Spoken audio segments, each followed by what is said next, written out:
Hi there, and welcome back to the Creative Endeavour podcast. This is the podcast bringing you inspiring stories from creative professionals from around the world. You know the drill. It's real conversations with real artists. And I'm Andrew Tischler. It is such a pleasure to have your company here once again.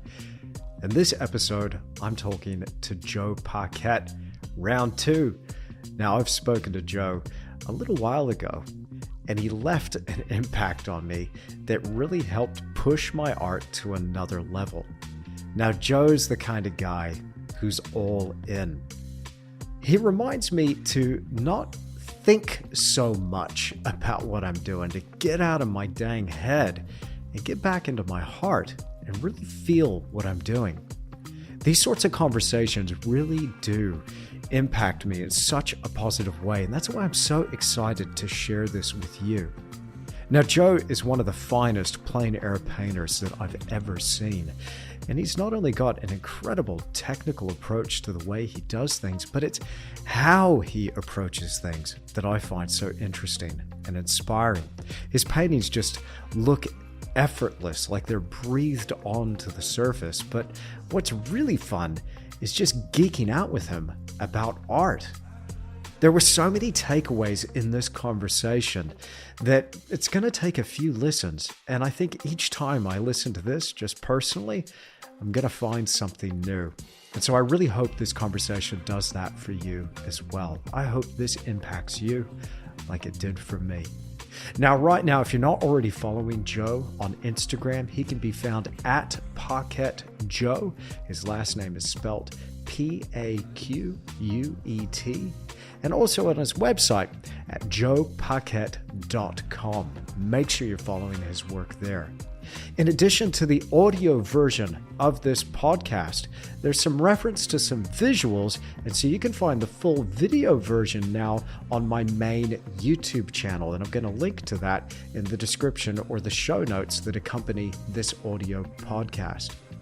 But also, Joe has very kindly agreed to share with me some images of his paintings out in the field, and I'm going to put these up on my online academy. So make sure you're following Tish Academy. I'll put a link in the description that accompanies this podcast as well. Now go put the coffee on, get the brushes out, squeeze those oil paint tubes out, get ready to go. You're in for a real treat. Here's 2 hours of creative inspiration for you. Oh man, I can't wait to share this conversation with you. Without further ado, here's Joe Paquet in the Creative Endeavour.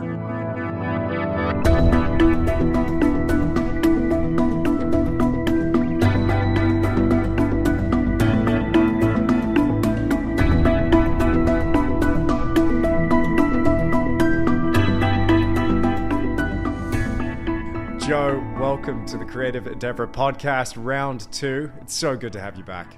Oh man, always a pleasure. Always a pleasure. So look forward to visiting with you. Awesome. So how's it been going? What's new in your world? Just painting. Just got back from a painting trip, and those are always intense. And I think if I do it right, then I push myself a little bit further into a new zone, a different place when I'm working, because it's so intense that you get right to the edge of your tether and then you go just a little bit further. And it's like expanding that elastic of your awareness and that intensity of stretching that muscle and then seeing what else is there, you know? Yeah. There's something about the way that you do things and that constant pushing that I see in your art. It's really next level. And I just want to touch on something that happened recently. Well, I say recently, this year has been a blur, my friend. It's just been boom and it's gone. But it seems like just not even a week ago that you and I were talking, and you really gave me an idea. It really built a fire under me. This is the effect you've had on me, just personally speaking. You know, with that painting that I was doing down there from the shoreline, and then getting your feedback on it, Joe, you're operating at another level, man. And I'm not saying that just to blow smoke, but there was something that you said. It landed with me. It really hit home. maybe that would be something worth talking about, because I'll tell you what it was for me. It was, again, this conversation that we had in our last chat, which is that battle between the internal and external. I found I'd Oh gotten too gosh. much wrapped up in the external. I'd lost touch Yeah. with the internal, and it was showing in my work, and my work was suffering. And I think you could probably see that in my initial two plein airs that I got your feedback on. But then when you gave me that feedback, man, I'm just like, that this is the zone that I need to be in, and ultimately ended up in it as a different painting, you know? Well, you took it and ran with it too, and I think that's the other part of it. I mean, certainly you can lead a horse to water. You know, I've been teaching for a very long time, and sometimes all you hear are ricochets. you know, my heart's in the right place when I'm trying to help people, but their level of reception is varied and wholly up to them, really. And that has an awful lot to do with preconceptions and ego and things like that. You know, people have a certain idea about how something should be. Mm. I had somebody tell me that once. They said, you have a certain idea how things should be, and it's not always that way. And they were right. So I think part of it is just that, to use the Marine motto, adapt, improvise, and overcome, right? I mean, to the ability to be surprised. Yeah. And so many people, and you've taught a lot, I've taught a lot, and I worked a lot with professionals, people that have been amazingly good at other things in their lives, and renowned in many cases. And so the impulse is to try to be renowned at this. Yeah. And that's not going to get you very far. And if you're going to do that, you're going to start hunting around for gimmicks and like we talked about, the workshop Frankenstein, the people that gather all the mannerisms of the instructors, because they think there's a shortcut, and there is no shortcut. I mean, I was explaining this to some people this week, some friends that I got together with, former students, for dinner, and one of them said, "Well, so tell me about this last trip you did out to California and the work that you did, because I really love seems like you're pushing in, another level."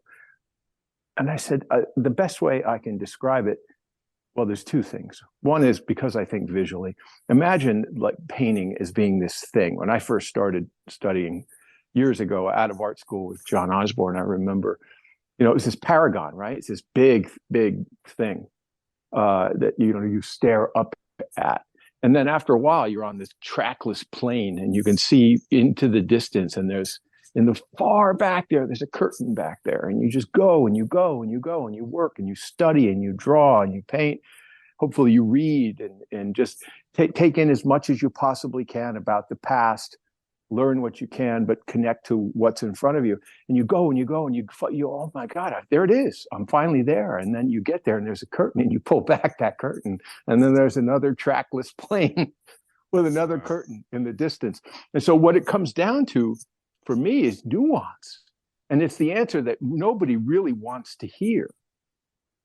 I mean, there's levels, or there's fractions on fractions on fractions, with value, with drawing, with color, with making subjective choices about unity and variety, where you're going to enhance information, where you're going to diminish information, how you lead the eye, or if you're going to trap the eye, how you move the eye through the canvas.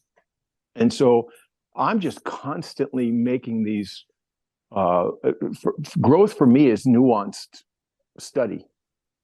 And like I said, there's nothing sexy about that, right? It's not like, oh my God, he's using a new medium, or he's using a special brush, or any of those things. It's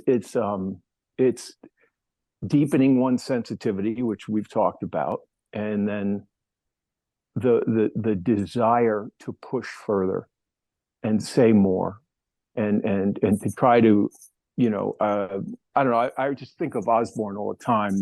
My great mentor after I got out of art school, John Philip Osborne. He said, anybody can paint the golden hour. He said it takes a really great artist to paint in the middle of the day.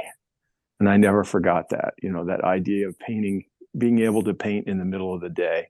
And when I was out in Catalina, I did, I don't know if you can call up my Instagram while you're sitting there, but Oh yeah. I did a little 12 by 8, and it was a little stream, almost dry, with a cluster of houses on the right hand side, and that and it's top light, so that there's raking light on variegated colored houses in the middle of the day.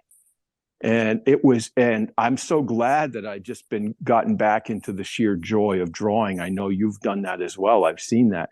And I take these periods where I just draw and draw and draw and draw. And I'm so glad I did, because, the perspective and everything. And this is a very small painting.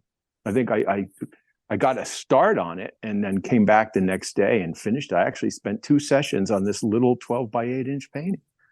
But it pushed me into a kind of a slightly different level of that nuance that I'm referring to, I guess I'd say. A while ago, I interviewed Virgil Elliott, who wrote this book called Traditional Oil Painting, which I've referred to a bunch in my teaching. And I've got a lot of time for Virgil. And he was saying something like, this will always stick with me. And I don't know if it was his quote, but he said, talking about art is like dancing about architecture.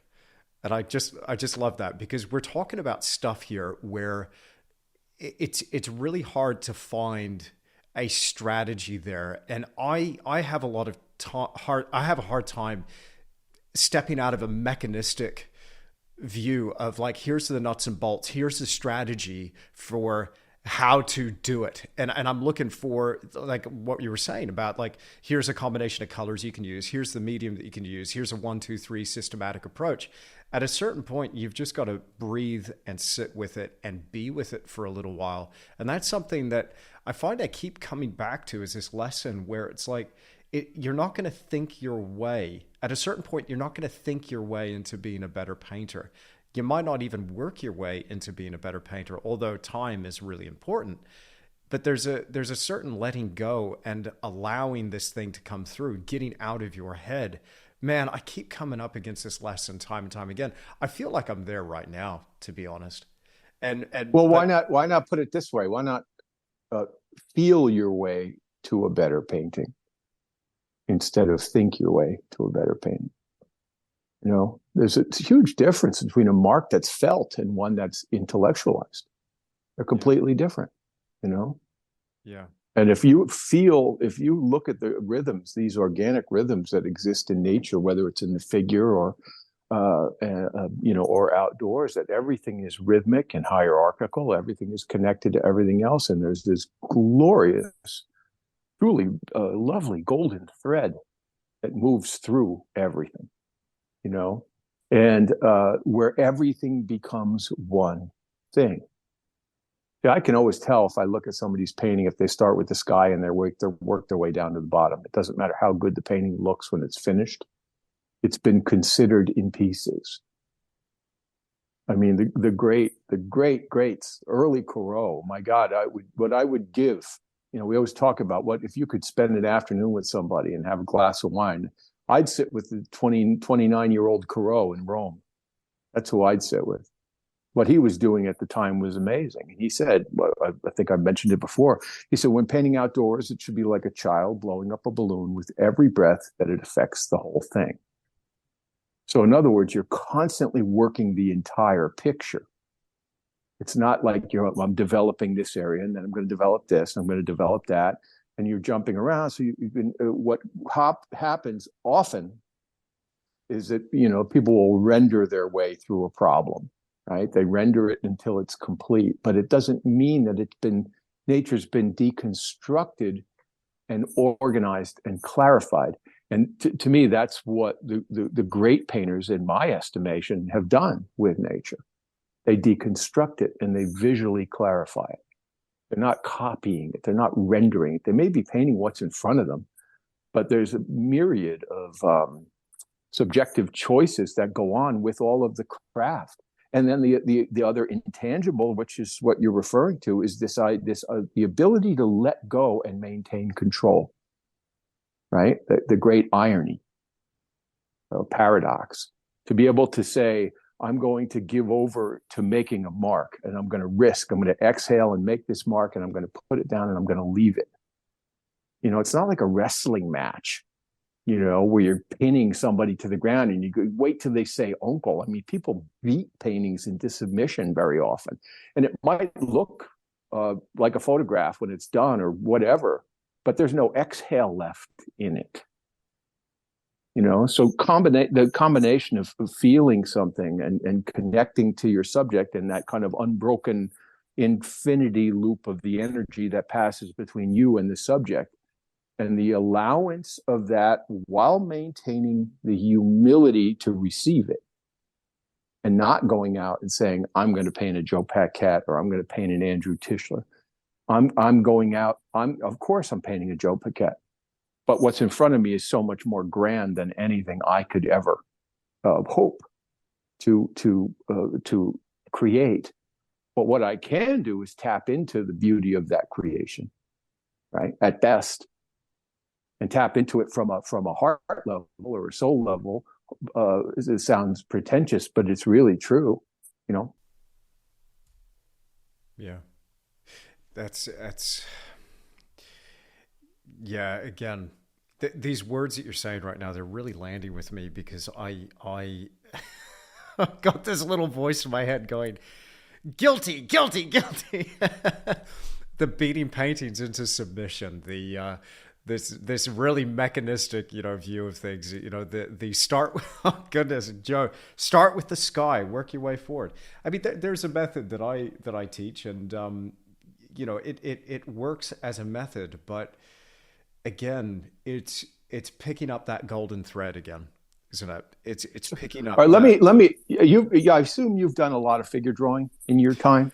Not enough, and actually, no. The last real figure drawing that I did was maybe 5 years ago, and then I did it back in university. But I haven't gotten into figure drawing for many years. So it's something that I really would love to get back into. But I've noticed that you've been posting a lot of figure drawings. Yeah, well, I mean, it was my first love in art school. I was studying graphic design and illustration, but when I found figure drawing, I wanted to someday maybe be a really fine draftsman. That was a goal of mine when I was in school, and I studied and I drew from the figure as much as I could. And then when I opened my own studio with my friend Jeff Hernenko many years ago, 1998, I think it was, here in St. Paul, I thought we needed a drawing class here. And so I'd asked a friend who had come through the atelier system, and he said, no, I don't really, we didn't really do a lot of gesture drawing. I learned to draw accurately fast through gesture.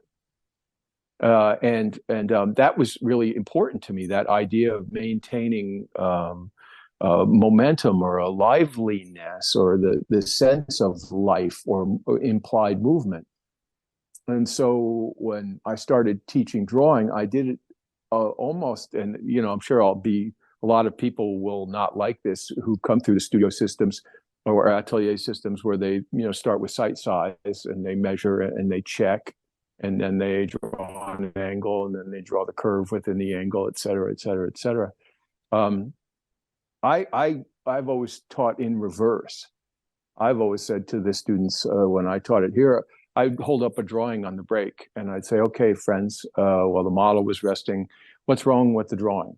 Everybody just shouted out, the legs are too long. Okay, yeah, the legs are too long. How did you know? I just knew. I said, okay, let's start with that premise. Let's start with intuition first, because intuition promotes a greater possibility of risk when you draw.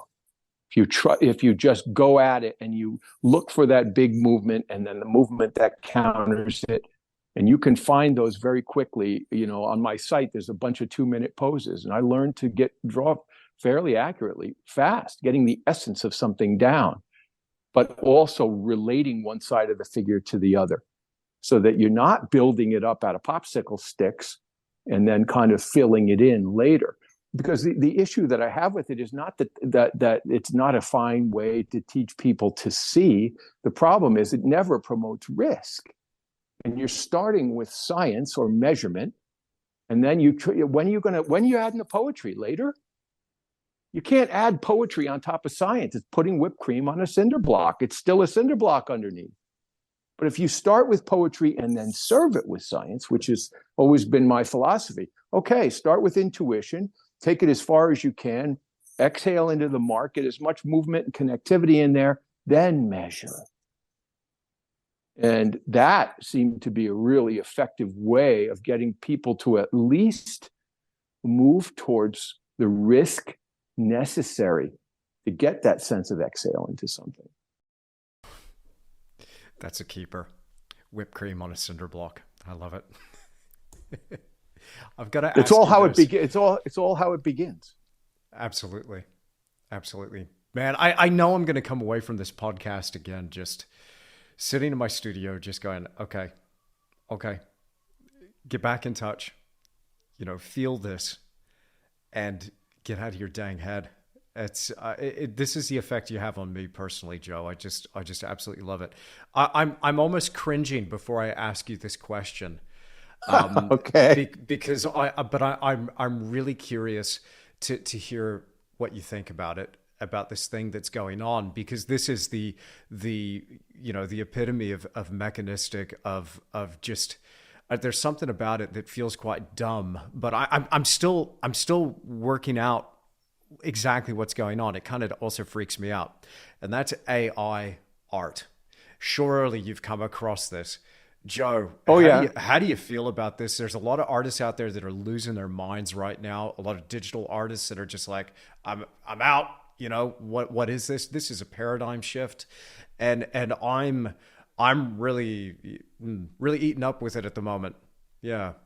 I think it's good to be wary. There's a lot of people who talk about the importance of progress and all that, and I don't disagree with the importance of progress, but I think we are advancing faster than we are aware of the potential pitfalls of the advances that are coming. I mean, if you listen to Elon Musk years ago with Stephen Hawking and a couple others, he wanted to put controls on AI, on the development of it, because he said, you don't want to get inside my head. You don't want to know what I know. And here's the problem with AI, ChatGPT, for example. A human editor has always been really important, because a really good editor is able. It's like somebody who can translate Kafka or translate Rilke. In order to translate it and maintain the essence, the truth of what they're saying, but still they have to factor in this as a human element that's involved there that brings those two things together. And years ago, I remember when the computer got real hot in advertising, and I was working as a staff illustrator. It was my last full-time job. This is, oh my God, a long time ago, 28 years ago. And they were using the computer then in the art department. It had been a room filled with old drafting tables. It was fantastic. And I did drawings and paintings, designed figurines and all kinds of stuff for them. And but I also had a design background. I was an art director and all that. So they hired me to do this kind of crossover job. And there was a real techie that they had in the office. And he was so excited about the computer and the Wacom tablet. And oh my God, it's exactly like drawing on a piece of paper. I said, the hell it is. It's nothing like drawing on a piece of paper. He said, it looks exactly the same. I said, this is what happens. And this is the essence of the problem that I have with all of this. The second you draw on a tablet, it takes your mark and turns it into a mathematical language that recreates that line that you made. Whatever energy you put into that mark has been completely transmuted into a mathematical language and it becomes an image. But whatever feeling that you wanted to move through there is not going to move into that mathematical language. It doesn't happen. The reason you can stand in front of the Unfinished Slaves by Michelangelo, which I think are some of the greatest pieces of art ever made, more important to me than the David, even, for a lot of reasons. But when you stand in front of it, you can feel something coming off the stone. Now, how is that possible? Right? But the work of art can only give off what you give it. And there's so many people out there online right now, and they're certainly talented people pecking away with their little brushes on these giant crashing waves or cowboys or this or that. And the paintings look so real. Well, of course they look real because they're photographic and they're cinematic and they're in high definition, and that's what we're used to seeing, right? But at least those paintings, if the artist is making a mark, still has a chance to imbue that painting with whatever they felt when they made it. The problem that I have right now, and I've seen it in a lot of different podcasts where artists are like, oh yeah, I'm using AI now to help design my paintings. I'm using AI to change the light effects on the paintings and this and that. Boy, I'll tell you, every time you do that, that's like telling that story to 10 people and seeing what happens to the story at the end. And I think the thing that gets lost is the humanity. You still have an image, but the humanity's gone. And that right there is my issue with it as well. I think that if you're going to delegate that part of your creative process, you might as well get someone else to eat your lunch for you too. Like, no joke. What's the point of this? And so when I was talking about this in a video to my students on my online academy, I was saying, that really, and I'd love to hear your thoughts on this as well. I was trying to boil this down to three things, for the people that were kind of losing their heads about this, or other people that were also even excited about this as well, is that art fundamentally has three things as far as I can see it. You're creating a product, just to boil it down to brass tacks here. You've got a product, you've got a thing that you make. But you also, as an artist, professionally speaking, are providing a service. You can use your skills and what you've learned to be able to do something for someone else. But then the third component is the process, the act of actually making it. And that's something that you're engaged in, that's heartfelt, as we're talking about here, that's so important to almost get lost in, to really enjoy and celebrate. It's almost a sacred space that you've created in your studio doing your thing. And it seems that people have lost touch with that. How are you going to get a computer to do that? And I even had some comments on a recent YouTube video where I was designing paintings on a Wacom tablet, yes, but just compositionally and stuff. But it still had to go through the head to the hand, and I was seeing that on the screen. There was no photography even. I would not allow myself to drag a photograph into the program and draw over the photo. It all had to be generated by me. And I do love digital art. But, somebody was like, AI's got you whipped, you might as well just press a button. I'm like, you're kind of missing the point here. That it has to be this thing that comes through you, right? Otherwise, what are we doing here? Yeah, well, hopefully, yes. There's a couple of things, and one of them I respectfully will take a little bit of an issue with, and it's not an issue with you. I don't use the word product. You make a product in your mind, it's a product, it's a thing, it's a widget. Yeah. I don't think of these things as things. I think of them as these pieces of my life that I poured my life into. And so it turns out that I sell that thing, but I won't call it a product. And so I'm not reprimanding you. Please understand. I'm just explaining my perspective. It's because I think we talked a little bit about this idea earlier. Like, to me, it's the origin of everything. It's how everything begins, right? And so and that's why I would rather draw on a piece of paper and work out my thumbnails and work them out on a tablet. I'd rather do it organically on a piece of paper, because and again, this is not any disparagement of your process or anybody else's process. I'm just explaining why. And I don't know if I ever shared this story with you. It's a funny story of how things begin, right? Like, I had this friend for years.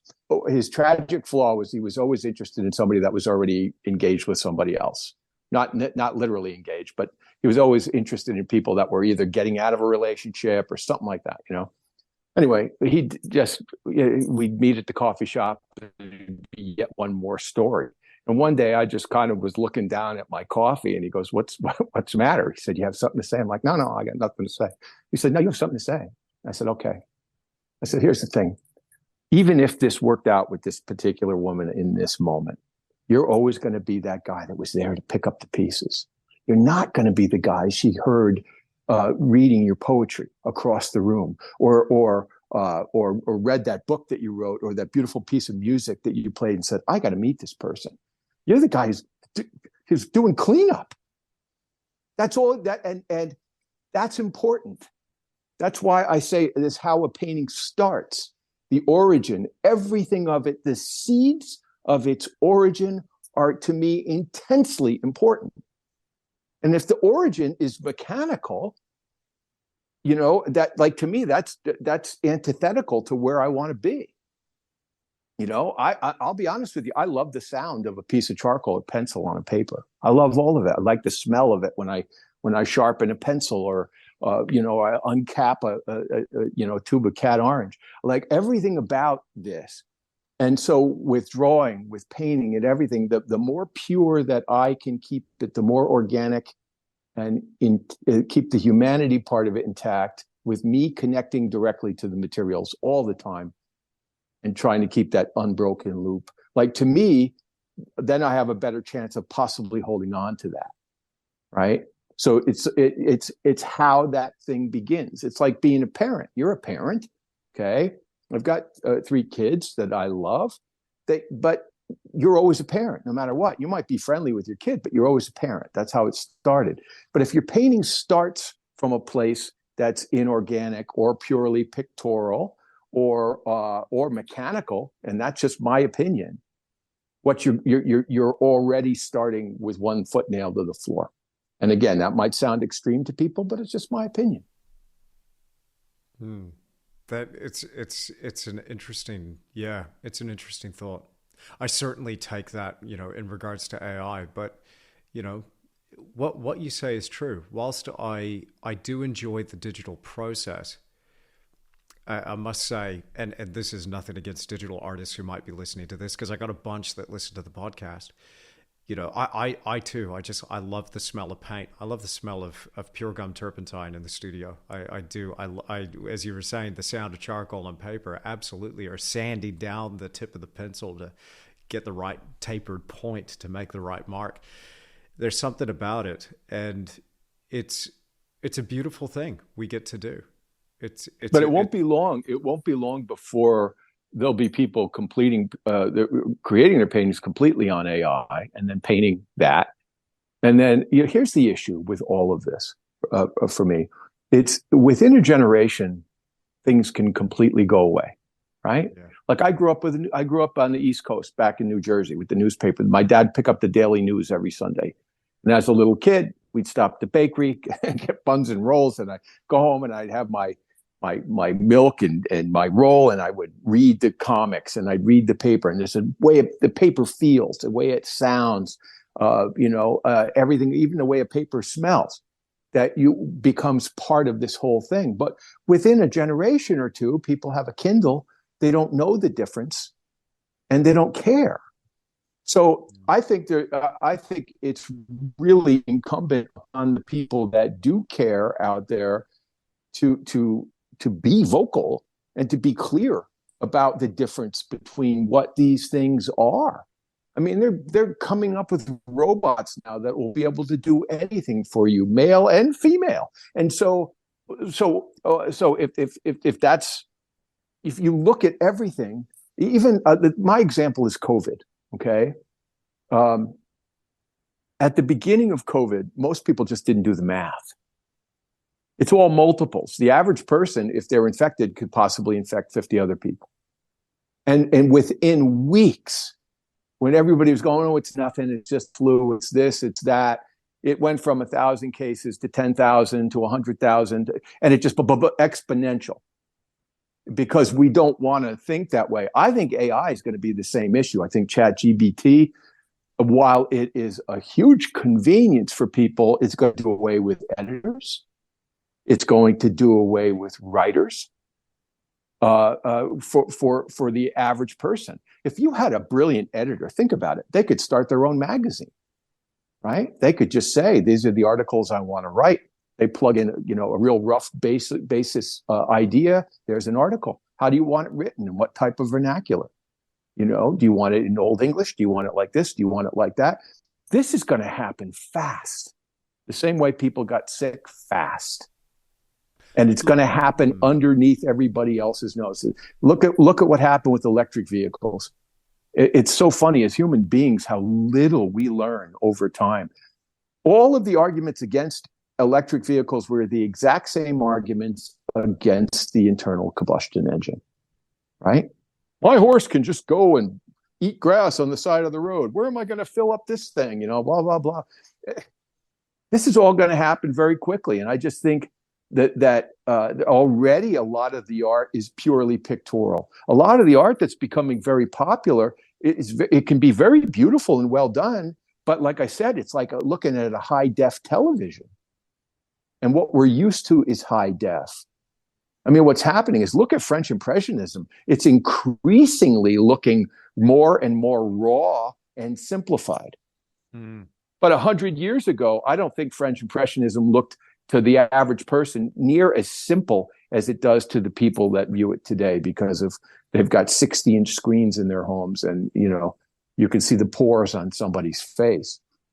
And because we've got many, many artists out there right now that are, you know, doing these really, you know, certainly well painted, but absolutely highly rendered images that are, you know, strongly photographic. So what's going to happen is they're going to go, well, if that's easy, then this will be easier. Then I will move into AI. And then, like I said, I think after there just seems to me, and it's a gut sense that I share this with you. I'm not any expert on any of this stuff. I just think it's a matter of if you look at the past and you look at, you know, or anything, think about relationships. Often they're over long before people even realize it or address it, right? It's just human nature to lag behind. And I think this thing that everybody thinks is so great with ChatGPT and all that is going to put a lot of people out of work. I mean, I remember when I started in advertising, I'm 60, I'm a good bit older than you are. And, you know, back in the day, you had a production manager, you had an art director, you had graphic designers, you had illustrators, you had photo retouchers. Within a very short period of time, in the mid 80s, when the Macintosh came out, you didn't have to be skilled anymore to do any of that stuff. You know, you could be a secretary that understood how to use Quark, and all of a sudden you could say, okay, well then, guess what? I'm a graphic designer now, and I'm an art director, and I'm an illustrator, because I can grab swipe and I can manipulate it in Photoshop or whatever I want to do. And so all of those positions went away. I mean, creative directors, when I was like at the very end, I worked with a handful of brilliant creative directors. I mean, they were brilliant. They would do these thumbnail drawings for ads or brochures that were so clever and so thoughtful. And they got paid a lot of money per hour to do that. And within a very short period of time, that all went away. So all these time-saving things, I think, are going to take us further and further away from connection.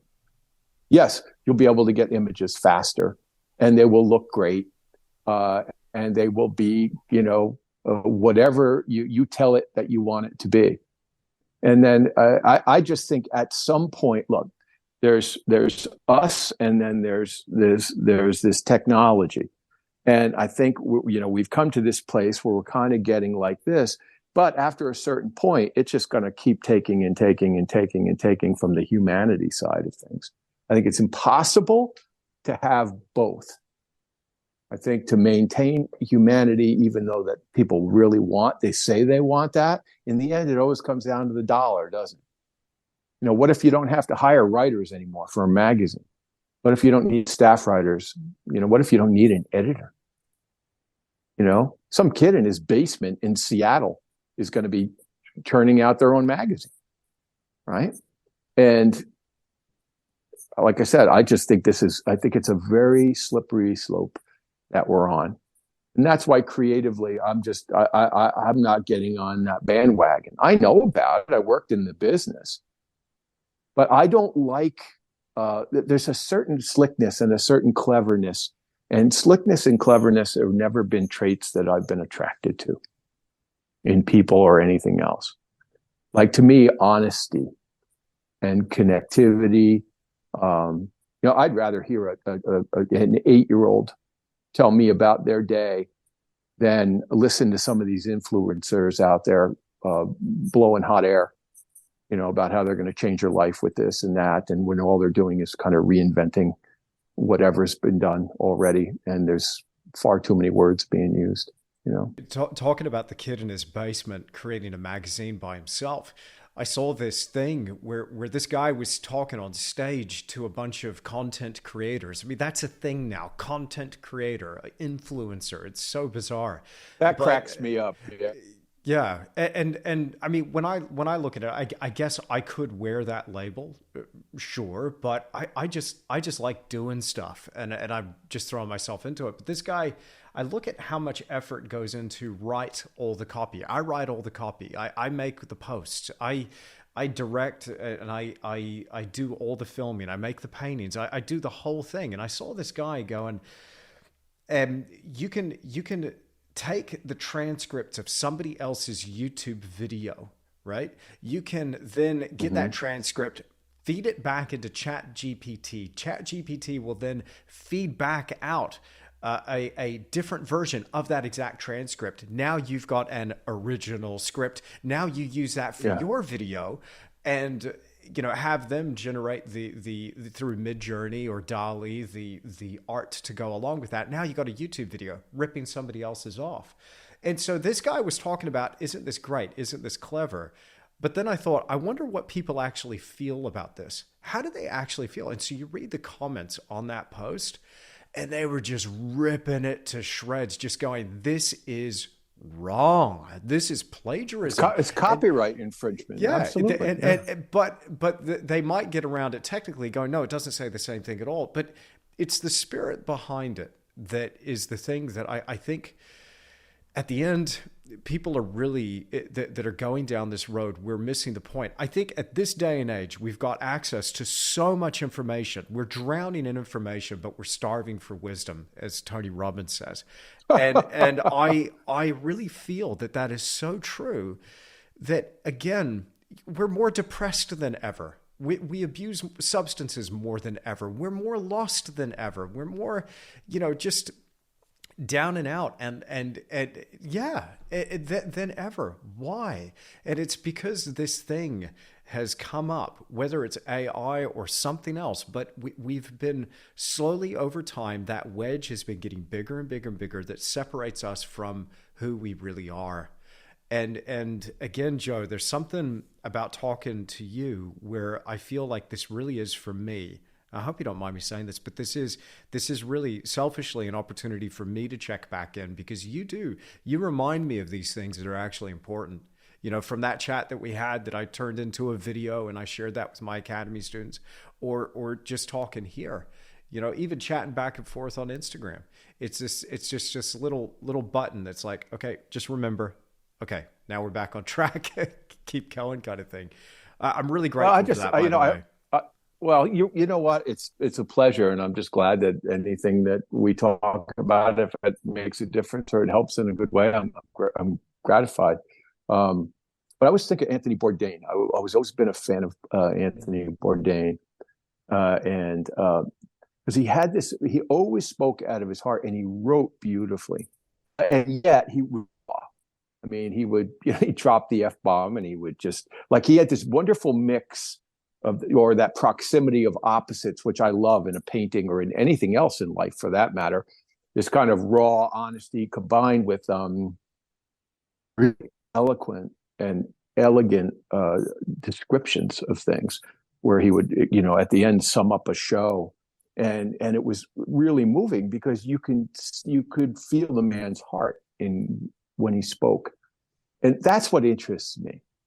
Because I've heard orators when I was a kid. You hear a priest in church and he's phoning it in. You can tell who's when somebody gets up on stage, if they speak with their heart or they don't speak with their heart.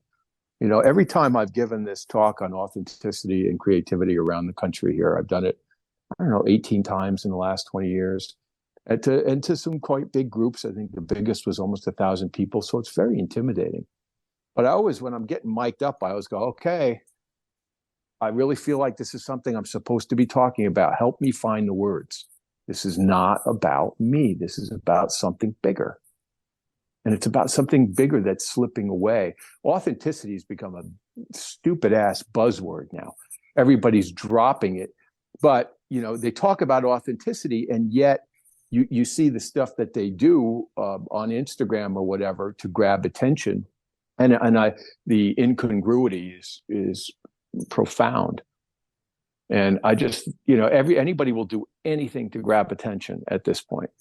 And these influencers, there are people that call themselves influencers and all that kind of stuff, whether they're bouncing around and, scantily clad in 1 minute and, and the next minute they're espousing, macrobiotics and healthy eating and this and that. Like there's all of this incongruity that's going on out there.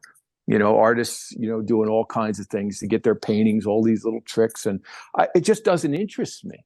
I understand, doing a reel or something like that. I understand getting your work out and the importance of these tools.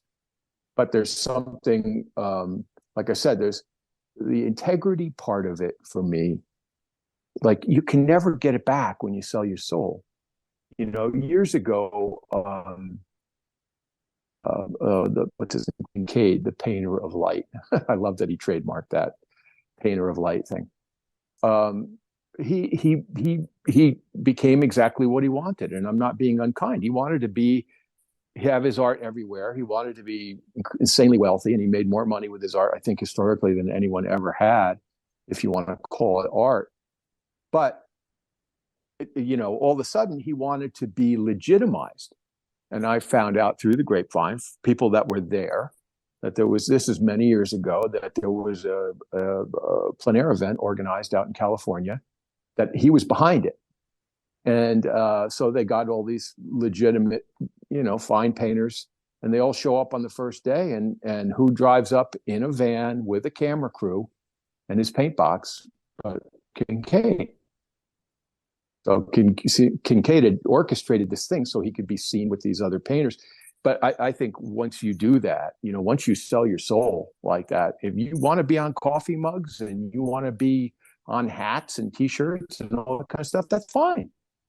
But don't turn around and all of a sudden you want to be considered this other thing too. And I think with what we do, we have to be very careful. I really do, because I just don't think you can't buy that back, and I'll walk away from something if I think it's going to take away or in some way denigrate the integrity that I've worked so hard to build. Well, over the time I've been, in this career, if you want to call it that, this idea of, painting for the right reasons. And, I'd be painting other things if it was just about money, and a lot of artists change the genres that they're working in. And I understand why. They have families to support and all that stuff. I get it. It's not a big, awful judgment. It's just what it is, And, people say, well, will you ever do prints? I've never done prints, but I said, I'll never say never. If the situation was right, maybe I would do a print. I don't begrudge people doing prints.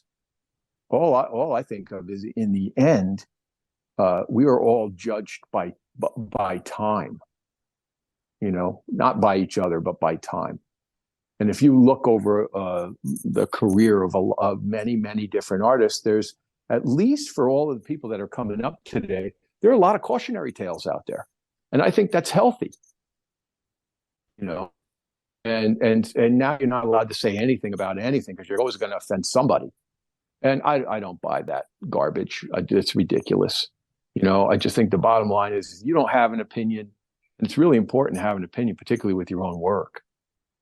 If you're agnostic, if you're always trying to placate everybody and do the ultimate painting that everybody's going to love, I mean, you should be doing in AI, what about what you love? What about what matters to you? And the biggest problem with what you and I are doing right now is we know we're going to be heard and be seen. And being heard and being seen has a sum total effect on the choices that we make and what we do, like it or not. So for the artists that are filming everything they do all the time, if you think that doesn't change what you're doing, you're deluded. Because there's something about solitude, and there's something about the organic process that comes through solitude and the growth that comes through solitude. And so it's very different, you know. And we've talked about this, that particle physics, the particles fired at the two identical particles fired at a target. The one that was watched behaved differently than the one that wasn't. Well, if we're a collection of billions of particles, why wouldn't we behave differently? I mean, just look at Instagram. Instagram is the petri dish, you know, and you look at the silliness, the abject silliness that's going on out there. I can't wait 20 years for people to look back, and they're going to be laughing at this crap like they laughed at the short shorts that guys wore in gym class in 1970 and the big hair.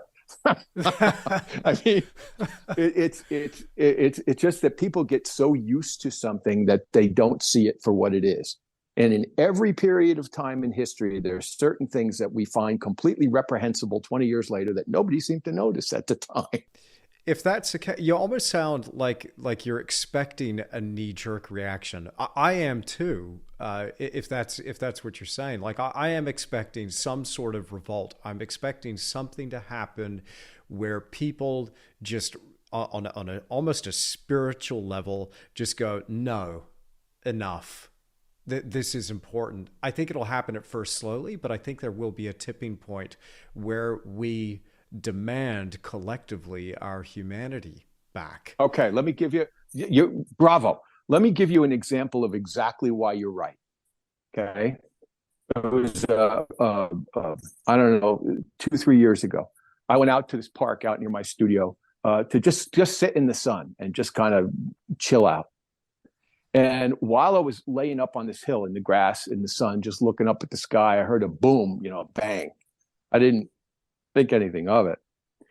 I get up to leave. I gather up my stuff and I walk down, and it was a box filled with leaflets, of 4-color leaflets that had fallen off a truck and been hit by something else, and they were scattered all over the road. My first thought was, oh, that sucks. That's too bad. And I started to walk past it, and I thought, what am I doing? So, and it was windy, and I thought, man, if this doesn't get picked up, it's going to be all over the park, and they won't be able to clean it all up. And so I just started picking up these things, right? Well, after about 5 minutes, an older couple came up, and they said, oh my God, what a mess. Can we help you? I said, sure. And then 2 other people came up on bikes, and then one other person. And within about 15 minutes, we got all this stuff in the trash. And the last person that came up on the bike, I said, thank you so much for stopping. She said, thank you so much for starting. And I just thought how easily it would have been for me just to walk right by that. And I certainly could have. You know, I'm not doing any virtue signaling by sharing this with you. I'm telling you because I almost walked right by it myself. But simply starting and simply doing something made other people think about it or realize. And I think the conversation that we're having, the reason I think it has potential importance over the long haul. I think we need to pay attention to all of this stuff. The narcissism, to quote my wife, that's parading as self-empowerment online right now is repulsive. And it's just sheer narcissism. The daily selfies and the this and the that and it's like I said this long time ago. Why not instead take a day off and perform an everyday act of kindness? How about that? Instead of taking a picture of yourself, why don't you go up and you take somebody to the grocery store that needs a ride, or call a friend who's lonely or down or whatever. Certainly enough of them out there, enough people struggling, And I just feel like we're too in ourselves. And this self-empowerment thing is completely out of hand. I think this idea of community and giving and putting things out there that are of value, or like I think I had shared with you one of my favorite quotes from this book I read years ago. He said, always give a greater use value than the cash value that you ask for something. And that flies in the face of, what they teach you about business, about winning at all costs. Right. It's like if I work with a gallery or if I work with a collector, it's not all about me. I want them to be happy. I want them to feel gratified and feel good at the end of the whatever that transaction is. And, likewise, with posting stuff, I don't know, every once in a while I'll find a quote that I find really beautiful or something that I think is uplifting, and put it out there. And just because all this other stuff, it's becoming just a scrum out there. And you see these people in the gym, you work out, I work out. You see these people doing this stupid stuff in the gym where they're hanging from a piece of equipment with a chain around their neck with weights on it. And then they break their neck or they fall down and snap their knees, or it's just, everything is amped up and amped up and amped up. We don't know how the hell to be quiet anymore. And this all goes back to this AI stuff that you're talking about. This all goes back to being seen. Go dark for a while. A lot of the time, I don't even have the radio on. I've had friends that I painted with over the years, and they're always plugged in. They got music going. They're filling the interstice of every space in their life with something. This idea of being quiet, really being quiet. And like I said, that's part for me. And then this other part is just this kind of repulsive cult of self. That and if this conversation helps people, then that's fantastic. Years ago, I read a book, Conversations with God, it was called, and I thought, what a scam! What a way to get people's attention for a book. And then all of a sudden, I don't know what page it was. I got stuck. My wife threw it in the car. I got stuck in traffic. I was driving back to the East Coast to see my daughters, and got stuck in a traffic jam on I-80, and it was 100 degrees outside. And I pulled off on one of those roadsides at a McDonald's, and I sat and I opened the book. And of course, I'm just a total skeptic about everything. And then I don't know what page it was, but it was supposedly the question was asked, why should anybody believe any of this? And the answer was, what difference does it make if these words help you? And I thought, okay, got me. Because whoever was writing the book was not, that wouldn't have come from them. Wherever it came from someplace else. Point being, what difference does any of it make as long as it helps you? If it helps you be a better painter, a better person, more connected, more loving, more kind, more, and frankly, I don't think any of this stuff that gets so heavily rewarded speaks to much of that. I think this, like I said, it's just pure narcissism parading as self-empowerment. Well, how then I'm feeling really conflicted right now, Joe, because I agree with everything you're saying. We're very much of the same mind there. But at the same time, here I am, and a lot of people listening to this are the same way, asking that question, going, okay, but we have social media now. We have the Facebooks, the Instagrams, the TikToks, and the YouTubes. How do you then balance this stuff out with being heartfelt, feeling your way through your process, creating art that is truly authentic, not just using that as a buzzword, but getting that thing that's in you that needs to come out by hitting that button? It's a great question. How do you balance that out with also making this work? Because at the end of the day, like, this is how you and I pay the bills. You sell paintings, you teach people on art tours. Shout out to Corinne, who I understand joined you recently on one of your trips. Corinne Wittenbach. Yes, Italy, the Italy workshop last year. Yeah. Yeah. So how do you do that? How do you create great art and at the same time take advantage of some of these opportunities, but don't lose your head? Well, I remember a friend of mine, really talented artist, Jeffrey Larson, saying he talked about having different hats. He said, when I paint, I put on my painting hat. When I'm doing business, I put on a business hat.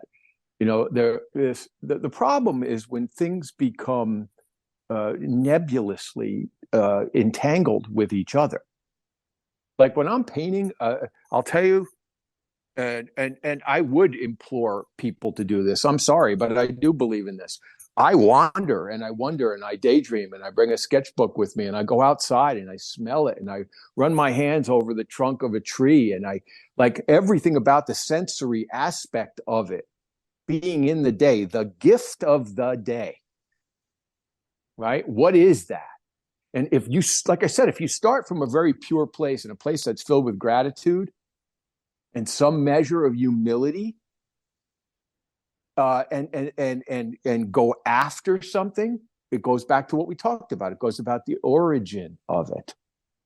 If the origin of it is, oh my God, I'm going to do this thing, I'm going to knock it out of the park, and I'm going to get 10,000 likes, and because I know through the algorithms that if I paint this particular type of painting with these colors or whatever, but we've confused popularity with substance and greatness. They're completely confused now. Popularity is not greatness, Matter of fact, who a great quote, you're going to love this. Courbet, I love how florid and over the top a lot of these French people were, French artists. And he goes, I didn't come here to gather gold. I came here to make glorious shapes expressing godlike sentiments. Oh man, I love that stuff. It's like I said, it's all the origin of it. It's all where it starts, where it comes from. If it's all about the ka-ching, if it's all about you just being noticed all the time, then you're going to make those choices that are going to take you to those places. Those places will eventually steer you away from an organic path and steer you towards an inorganic path, because when you're thinking organically, that's the reason I might have mentioned to you, we might have talked about this, why I believe, and I'll catch hell for this, but that's okay. I believe Pollock's work was completely externally motivated. And I say that because of all the reading I've done, and his words, not mine. He wanted relevancy. He wanted to kick everyone's ass. He wanted to, like, they were basically seeing whose girlfriend or wife they could sleep with. They were having drinking contests. It was a big, stupid, macho, scrambling for relevancy. Right. And all of a sudden he went from painting like Thomas Hart Benton to doing the drip painting. And it had this moment of resonance, and it clicked, and he picked up Clement Greenberg, and Clement Greenberg was his champion for a while before, Greenberg went on to other people. But the point is, when people kept saying, Jackson, what's next? He ended up killing himself. There wasn't anything next because it wasn't, in my belief, organic. Because when you're studying organically, you always come to natural forks in the road. When you go, oh, I wonder if I now that I'm doing it this way, what if I do it this way? But if you're constantly reinventing yourself from an external place, i.e. somebody like Madonna, right? Every 10 years, she becomes a new persona, right? She becomes something else. That's her gift, is actually becoming somebody else, not being herself. Or her handlers hand her a new script. Well, all of it.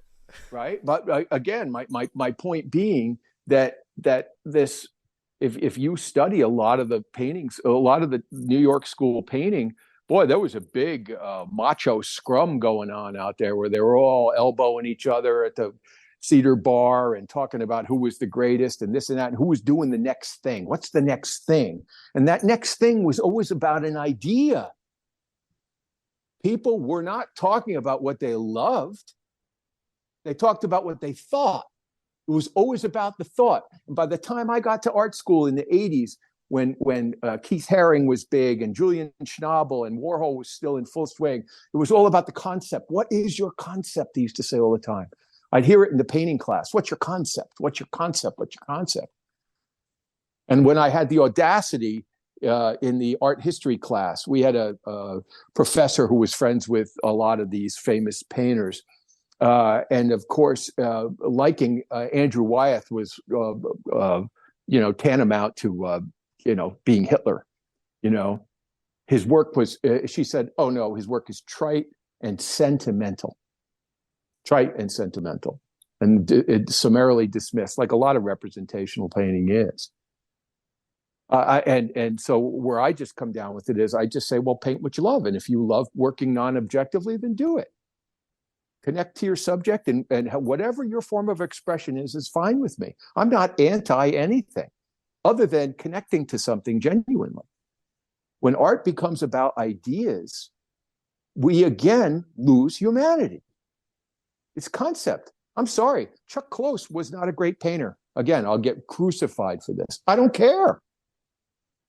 When I was in art school, we gridded up self-portraits and we painted in the squares. And essentially that's what he did his entire life. But once somebody has been made, as the mafia says, it doesn't matter what they do. They're blue chip at that point.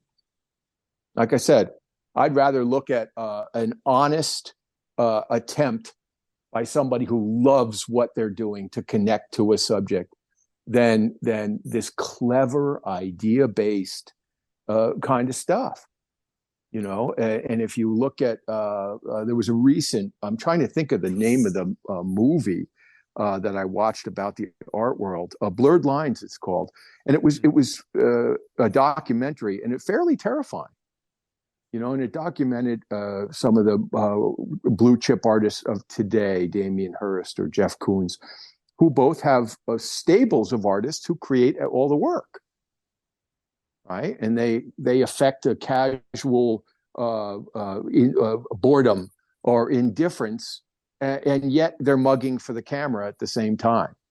They know how to play. Warhol was a genius because he knew how to play the ennui of the time that we're living in, right?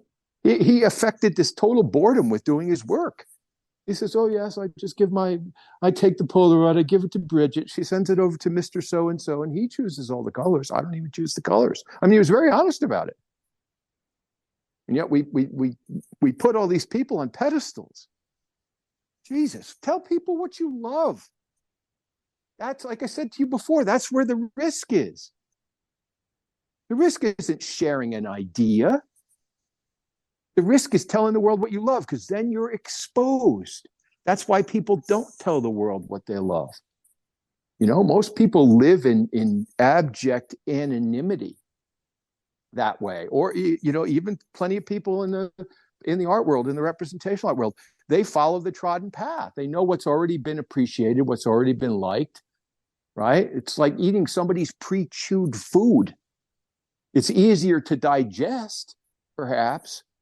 I don't know. Like to me, where's the risk? I love when I looking at Charles Birchfield or Hopper or George Bellows.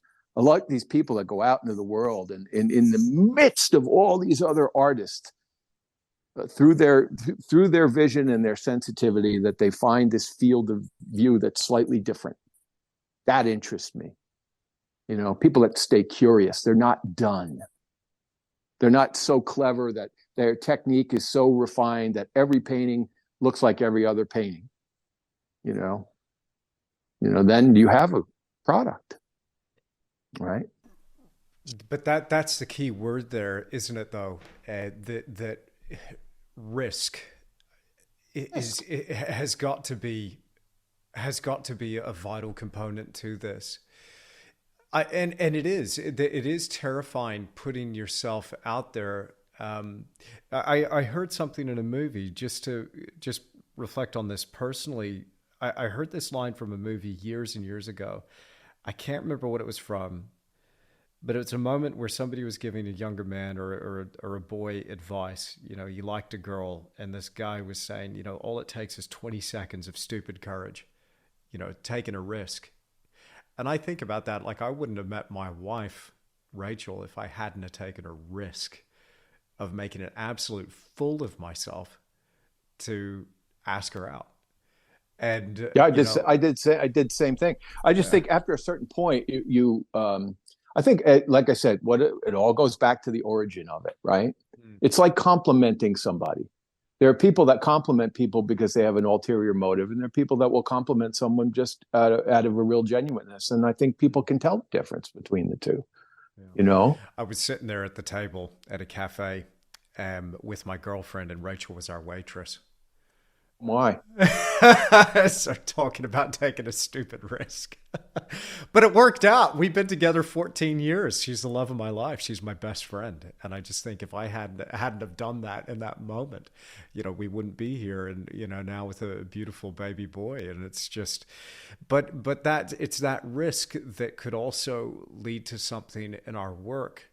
I really hope that people take a moment to just let these words land, and if you've ruffled some feathers, look, I imagine you have. I like Chuck Close, some of his stuff, but it doesn't matter. As you said in the beginning, like this is your opinion. I take so much of what you're saying, and I allow it to land for me. And you're hitting on so much, Joe.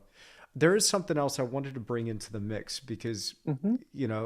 this is also reminding me of something spiritually. Now, people that listen to the podcast maybe have been here for a while, or if they're new and they haven't heard the podcast before, I have talked about my faith in podcasts, and there are certain scriptures that are kind of firing off in my mind as you're talking, and it almost seems like when you get overly and it's just something that popped into my mind, and I don't know if I'm on the right track, and again, I'm a newbie Christian, so I'm not even that well versed in scripture.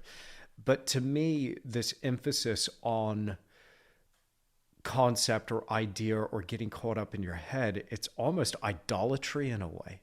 And what I mean by that is it's something external that is not intended for you, but you get fixated on it. You put it up on a pedestal and you start chasing this thing. And as you chase it, you get further and further away from who you're meant to be at your core spiritually and what God had intended for you. Now, that's just the way I choose to look at it, because I feel like I've got something in me that needs to be expressed, but it's not even something that I can really take responsibility for or credit for. I take responsibility for it, but I can't take credit for it because it's not me. But I also feel like I'm doing a disservice to not find that resonance with what I'm meant to be doing. Let me give you an example.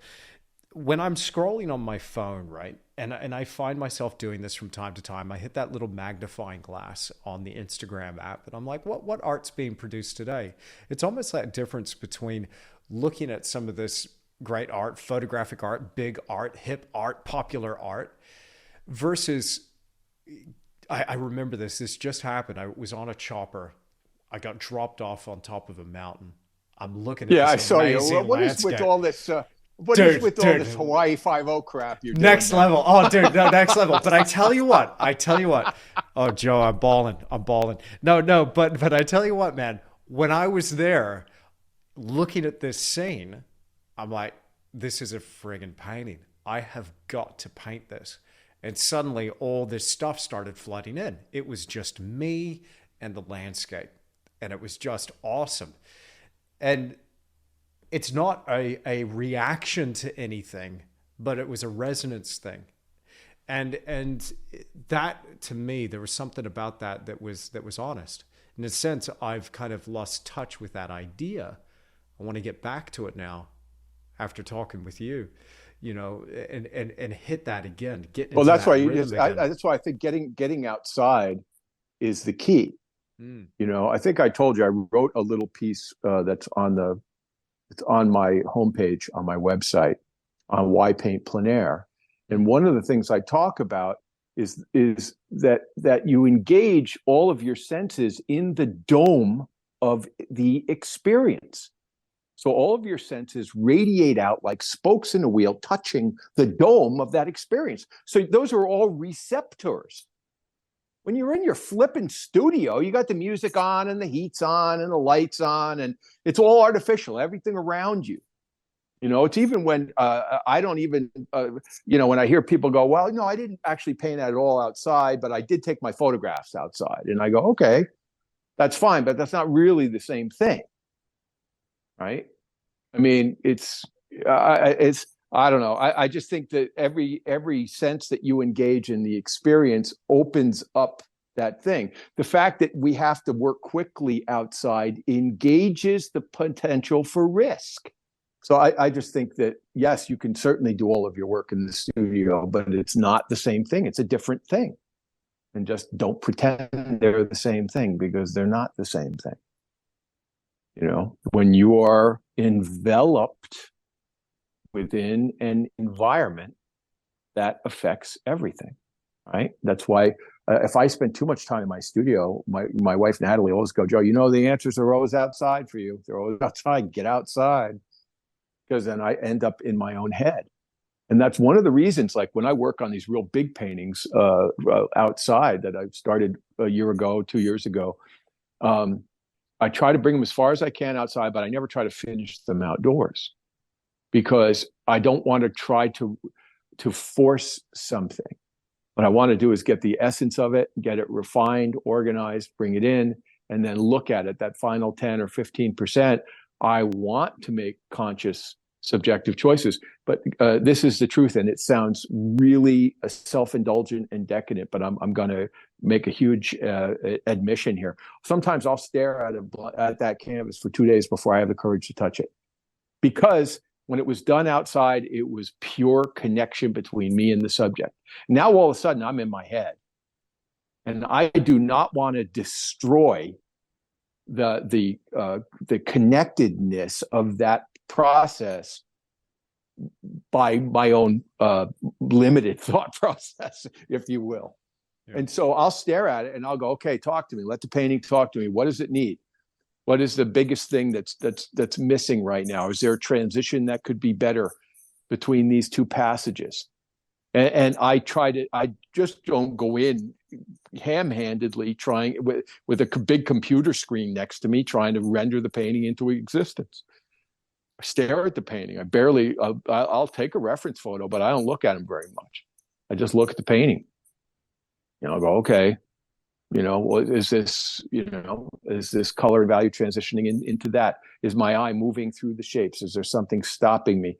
And gradually I'll get back into the painting, but I'll be able to get back into it in a way where I'm not damaging the beauty of the connectivity of that experience, which I've done plenty of in the past. So. Well, your work is just beautiful and really, really inspiring, Joe. Thank you. And when I see those posts, I will own one day. I'm saying to you right now, I will own one day, because it's really, really amazing stuff. Tell me then, what's next for you on this journey? I mean, you're thinking big stuff. You're doing some big stuff. I mean, that painting behind you, by the way, is enormous. And we saw this last time, but it's one of my favorites, which is, for people listening to the audio version, I really hope you get a chance to see the video version, which is available to my online academy. But these paintings are just stunning. Tell me a little bit, for the people that might have missed our first conversation, I'd love to hear about process and share that with people as well, if you don't mind, because you've got a particular approach. I had something in mind when I was going out plein air, and I was kind of sticking to that, and that's dangerous, because when you get set in your ways and you don't veer beyond that, you can miss stuff. And I realized after talking to you that there might be a way that I could improve it, Yeah, I just try to stay open every time I go now. And it's funny, because I was trained in this prismatic palette, and it was referred to as a string palette. You had values of gray, values of blue and white, values of green, in a 9-value string. This was originally, I won't get into the weeds on this with you, but the point being that I work with an open palette now, but with the understanding of the nuance that I was trained with, in terms of real acute, clean, subtle value separation and color separation, and prismatic color, and being able to shift color front to back in a painting. But what I do is I'm always fascinated by the things that people drive by. And all of these big paintings, and I think there's another one on my website. I don't know if I can turn the camera slightly. I don't know if you'll be able to see it up on the wall.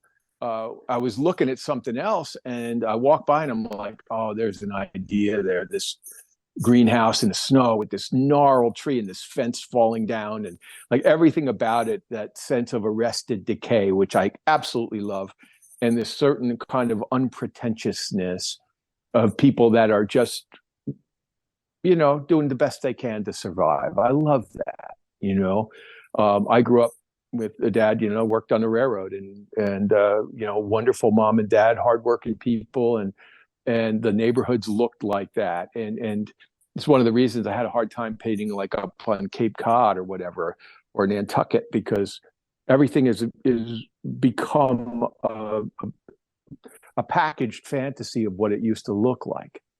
And I like things that are what they are. And I saw this greenhouse, and I'm like, oh man, it was freezing. And I did a thumbnail first.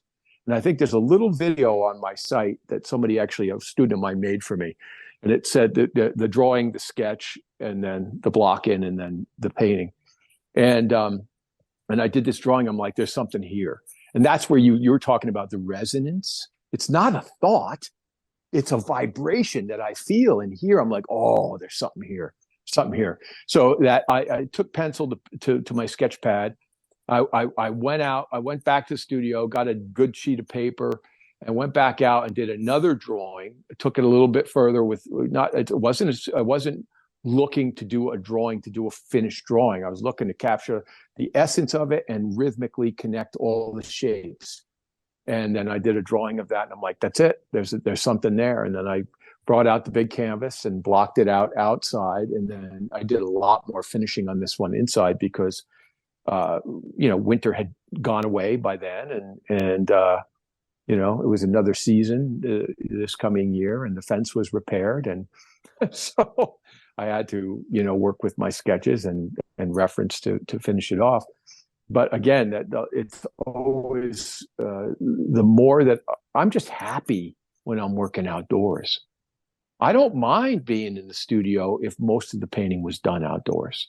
That doesn't bother me. That's fun. But the idea of doing a whole painting in the studio, which I've done plenty of from sketches, is not near as exciting or energizing, or, I can do it, but it doesn't bring that same level of satisfaction and joy. Right. So how would you then finish off one of those bigger paintings? Would you have, you've got your plein air work, and you've got a fantastic start, presumably, but do you need any additional reference at all to be able to really get the rest out? I'll take a photo. I will always I'll take a photo reference. I'm not object to doing that at all. Okay.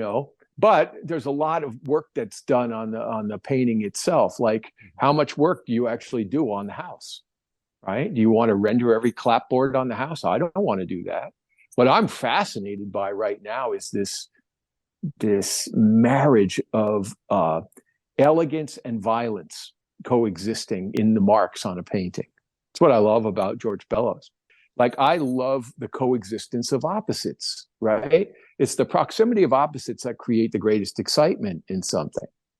And so, toward that end, it's one of the reasons I steer away from rendering, because what rendering often produces is, you might have an image that looks, refined and photographic, but all the marks are the same size and scale. And for me, large marks, mid-sized marks, and small marks, right? That I'm never painting with a manner.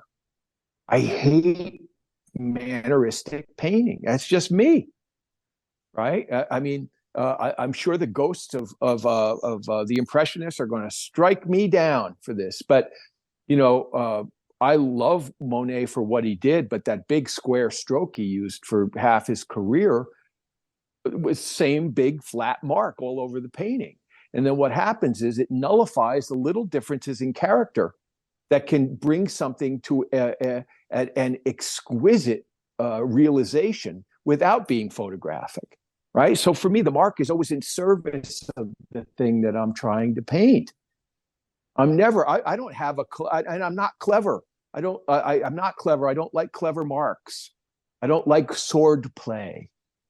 I don't ever talk about paint quality or brushwork or calligraphy, as it were. I mean, there are courses in that stuff. And I've had students who, who've studied with this person and that person. And of course, they're always dropping the first names, right? Which is very funny, and it's like, okay, we know that you studied with all these people. That's great. And somebody else fold their arms and indignantly say, talk to me about brushwork. And I say, no, I will not talk to you about brushwork. Talk to you about character. That I'll talk to you about all day. How is that rock that you're painting different than that dry grass, than that piece of broken concrete? Tell me, verbalize it. How about you struggle to find the marks to say that thing? Why not? Because guess what? Then the world opens up to you. Then you're paying attention to things that most people don't pay attention to. Goes back to that thing of that nuance that I was talking about. I've taught how to, underpaintings for years. I did one of the paintings I did on Catalina, I think on my Facebook post, they put the underpainting side by side with the painting. And it looks, people go, oh, okay, yeah, it's an underpainting, blah, blah, blah. But they don't realize the care that's taken with the shapes and the transition along the edge and the character along the edge of that shadow. Instead of just blocking in big shapes and whittling all the time, I'm actually at the beginning of the painting paying attention to these things. So the possibility, if it goes well, is the possibility of a highly refined aesthetic right from the get-go.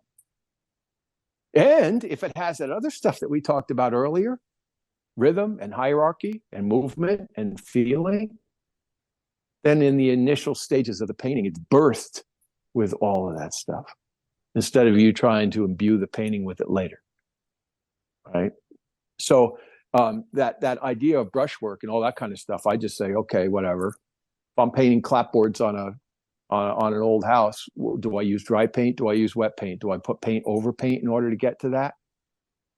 That's what interests me. That's all. This sword play stuff that, a lot of people love it. They dig it. And I get that. And I respect that people like that. I just don't. It doesn't interest me. I worked in advertising with salespeople. And account executives are often too clever by half. And they're so clever that they don't even realize they've become transparent. And I think a lot of painting goes that way too. It's like design. People talk about doing no-tans and this and that, and it's all about the design and the shapes and all. That's all great stuff, but that's all part of something. Overt design in a painting bores the daylights out of me.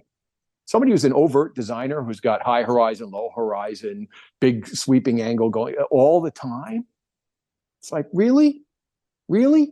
You ever walk outside on a day that's quiet and find beauty? Can you find a design? Could you weave a design through something so beautifully that people are being taken on a trip and don't even know they're being taken on that trip? To me, that's exciting. The possibility of that, So is there any framework or methodology to the way you would compose something? Absolutely. I teach a course in design for painters. Right.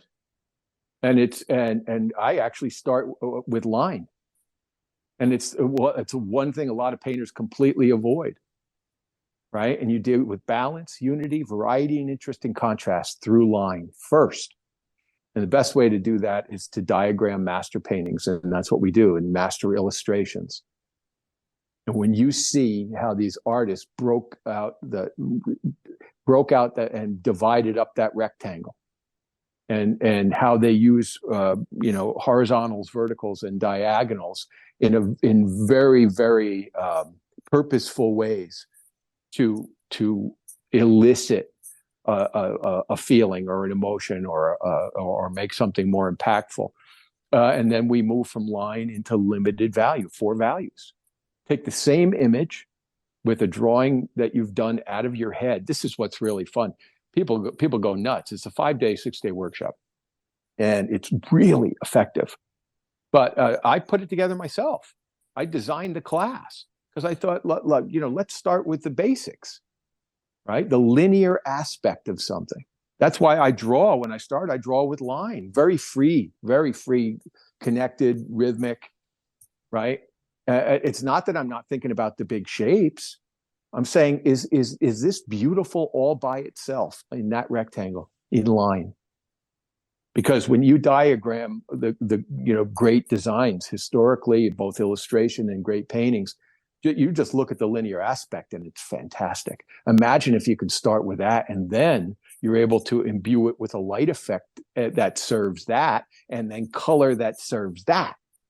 Damn, there's possibility of something extraordinary. So yes, do I have a methodology? Absolutely, I have a methodology, but it's a week-long workshop. I mean, I can touch on the basics of it with you, but it works.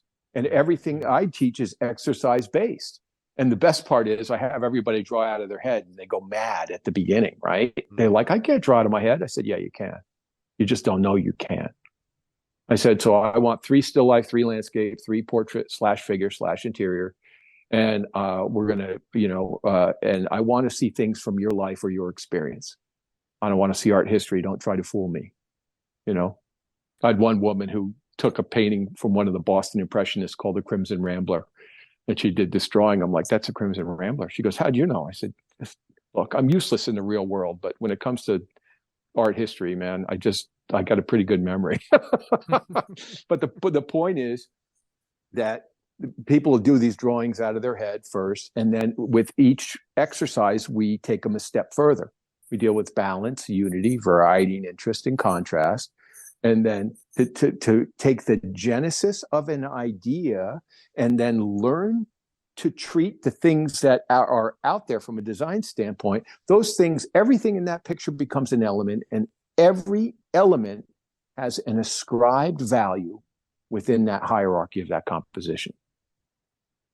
And people that have worked representationally their whole life, or come through a studio school where they learn to render an apple beautifully, they don't know what the hell to do with this, because they're so busy trying to copy that apple. They didn't think about that apple as a form, and that form having a significance and within that hierarchy of other forms.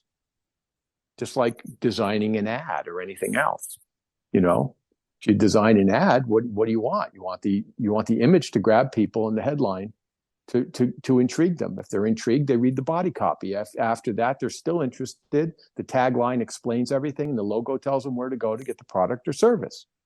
Well, a really good painting can do the same thing in a manner of speaking. So yes, I have a manner, the way I do this. I have a process, the way I teach it.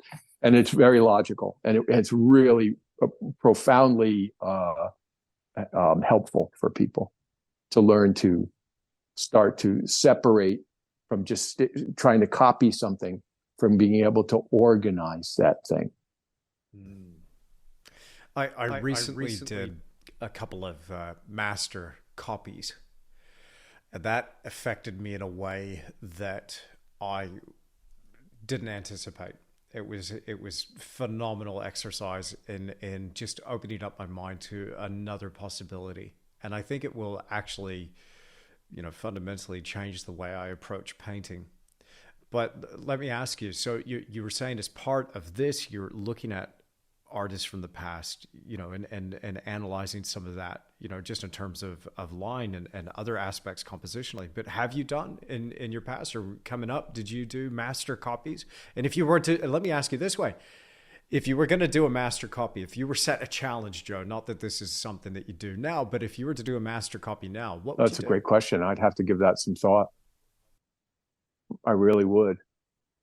I think I'd probably pick somebody that I greatly admire, who has the ability to distill what's in front of them and not render it out. I mean, I fell in love with the Russian painters 30 some years ago.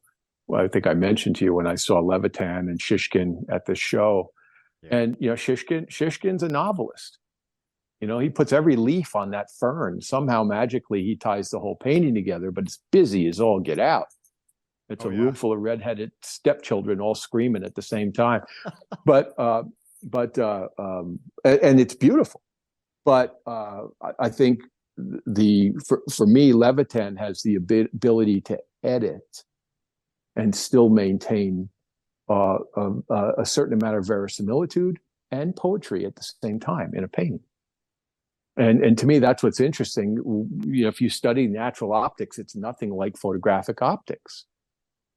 You know, this one of the greenhouse that's behind me, you know, what I'm constantly doing is saying, all right, if I'm staring here, when I put a little figure up on top of the road that I added to the painting, a guy just kind of with his hands thrust in his pockets with a white scarf on, walking, you know, shuffling across the road because I wanted a little spot of dark to carry over, you know, through the painting. I did a lot of compositional stuff in this thing from what was in front of me.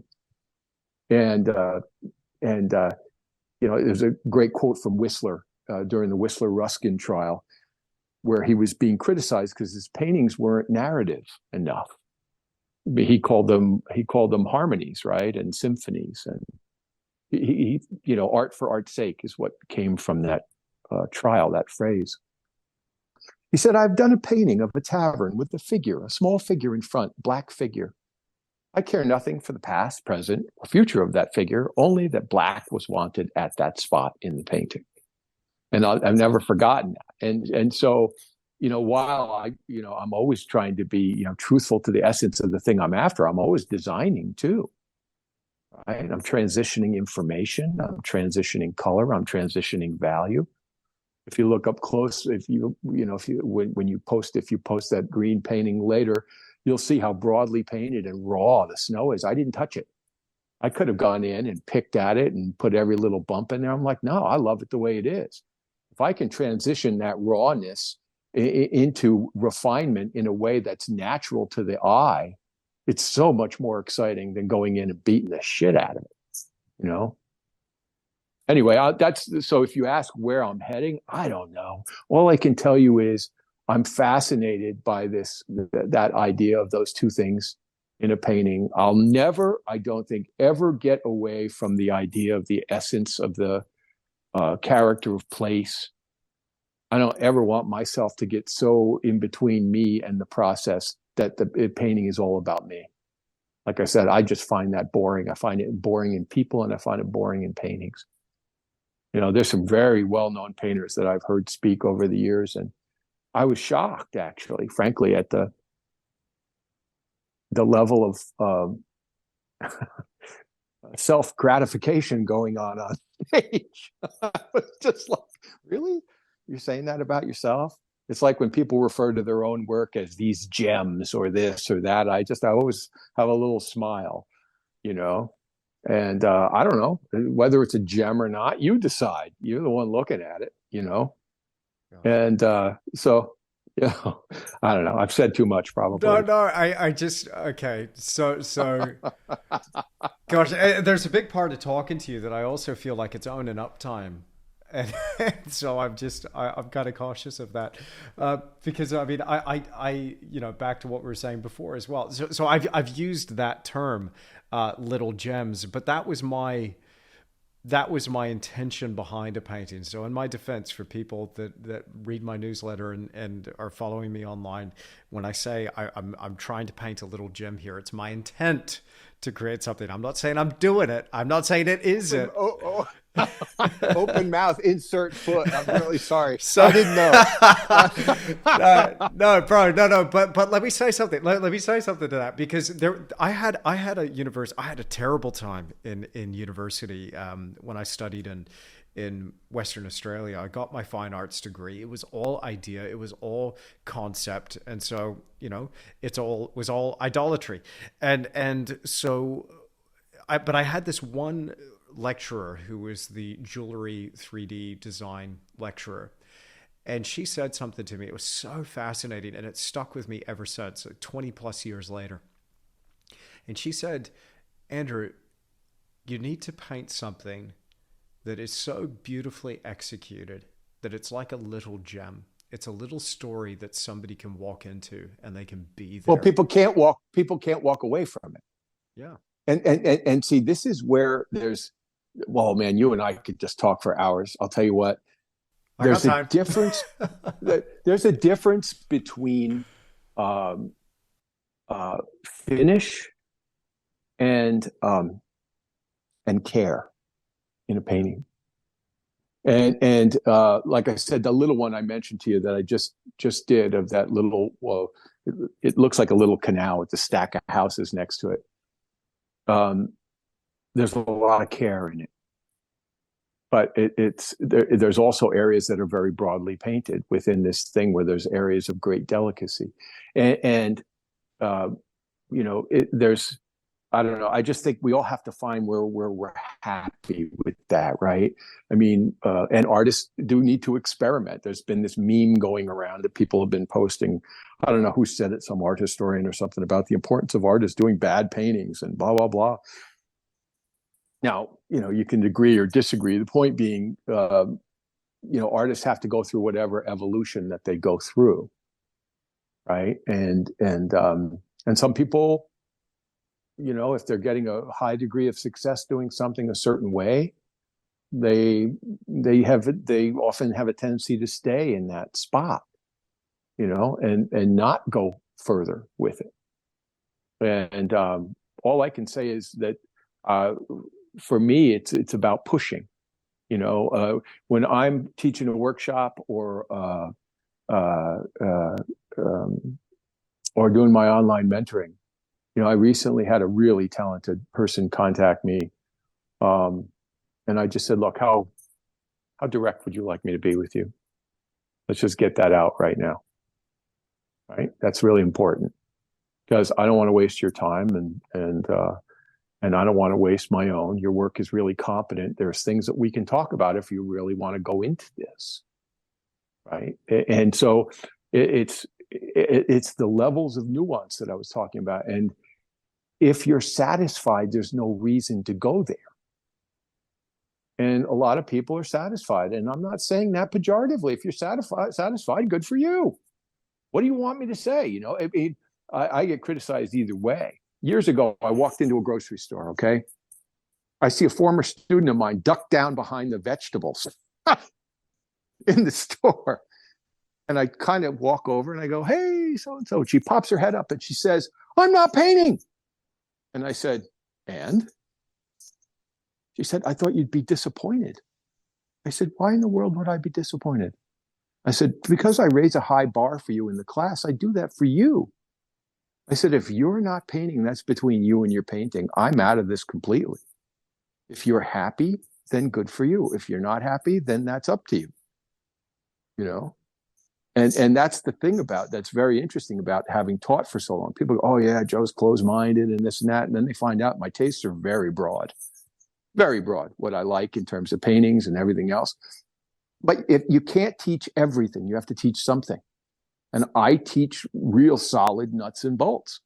I help people balance their skill sets. So in the end, they're accountable. Some people don't like accountability. I can't do anything about that. Years ago, I taught a workshop in Cape Cod, and I had a woman, that was California. Oh man, that was a tough group. Wow.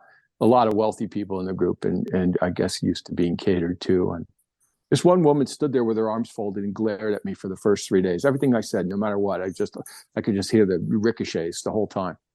So anyway, we spent 4 days outside painting and then picked one sketch to enlarge for the final 3 days. It was a long workshop. Anyway, I came over to her after, she was working on her painting the first day. And I said, "So what do you think?" She said, "I think it's great." I said, "Oh, do tell." She goes, "Yeah, I do. I think it's great." And I said, "Well," I said, "I really think this piece of drawing that you have over here in the picture is really thoughtful and elegant. Do you think this piece of drawing and this piece of drawing have the same degree of care in them?" And she said, "Well, no." I said, "Well, why not?" I said, "If you could do that there, you could do that there. It's up to you." And I walked away. There's so much ego involved, and there's, having taught literally thousands of people in 26 years and training a lot of them studied with me for multiple years. And I was able to literally, like I said, balance their skill sets. So if their drawing was weak, we banged away at it until they brought that drawing into alignment with their color and value understanding, or their color as value understanding. So yeah, I mean, do I have a methodology about things? I absolutely do. But it's just like training an athlete, right? So I mean, as an artist, do you really want to be one of those people that identifies themselves inadvertently by their weaknesses? Because you don't know how to draw, you call yourself an impressionist. Because you don't understand color, you're a tonalist. And I'm not saying that's always the case, but it happens frequently. So I say to the students who take my classes, you know what? How about you fail vigorously this week with honesty? How about you do that? Why don't we go after the things that you're struggling with so you get your money's worth out of this? You don't need to show me what you know how to do. I'll know. The first sketch you do, I'll know what you know and what you don't. You know? And for some bizarre reason, you talk about feeling called to something or whatever. I have this ability with teaching that I take no credit for. I don't think I'm fancy or anything, but for whatever reason, I'm able to identify the hierarchy of issues with people and be super direct. And if they're willing to do the work, help them move forward, no matter who they are. And it's just how honest people want to be with themselves. And like I said, the challenge is always with adults. People say, well, I don't have time. And I say, that's BS. That's BS. In 6 months, you could be so much better a painter if you're willing to actually go after these things. You know, if you want to throw color around and you're getting attention for it and it's working for you, God bless you. Go ahead and do it. You know, but don't give me a hard time because I'm trying to help you get better. If you don't want to improve these other things, I'm not going to fight with you. I don't know. The one thing I've learned about teaching, I don't argue with anybody about anything anymore. This isn't a pissing match. Look, if you want to do it your way, go ahead. I don't know what you're paying me for, but help yourself. You know. Stay with that for a second, though, Joe. Let me throw something in the mix here, because what you're highlighting for me, you know, I have this problem personally where I have a lot of trouble getting out of my own way, and it's that honesty. I mean, you talk about that. Like it's painful to face oneself, but when you actually go into it, then suddenly there's this relief. There's this release off of you. Well, there is, especially. It's so cathartic. Like I just feel like this, and now I kind of go into the pain, and that's what I'm doing more and more. It's like, no, allow yourself to be vulnerable right now. Seek that mentorship. Seek that answer from somebody else. Ask, and from people that you truly, you know, love, admire, and respect. And then see what happens. And I'm in a very fortunate, blessed position here that I have access to you. I get to talk to, you know, I spoke recently with Renato Michello, just privately. We had a fantastic conversation. Thomas Fluharty, amazing guy. Like, and every time I walk away, I'm just like, oh, yeah, I've got something else there. And it's just amazing, man. And so for me, this has been really, something that was a painful point, because when you're online, when you're on YouTube, when you're doing a podcast, when it's your thing, your name's on it, you expect that you need to have all the answers. And there's one thing this year, I came out right off the bat with my online academy, and I just told them, I don't have all the answers. I'm a work in progress. We're going to learn together, and I'm going to treat myself as an experiment, and I want to bring you along for the ride. There was a response that I got from that. Some of those videos blew up, and people were looking at it going, you just gave me permission to do the same. This is great, you know? And that's the thing. I enough with the pedestal stuff. Enough with the trying to pretend. You know what? I love that. I love that. You know what it is? This is all I do, right? It's all I think about, Andrew.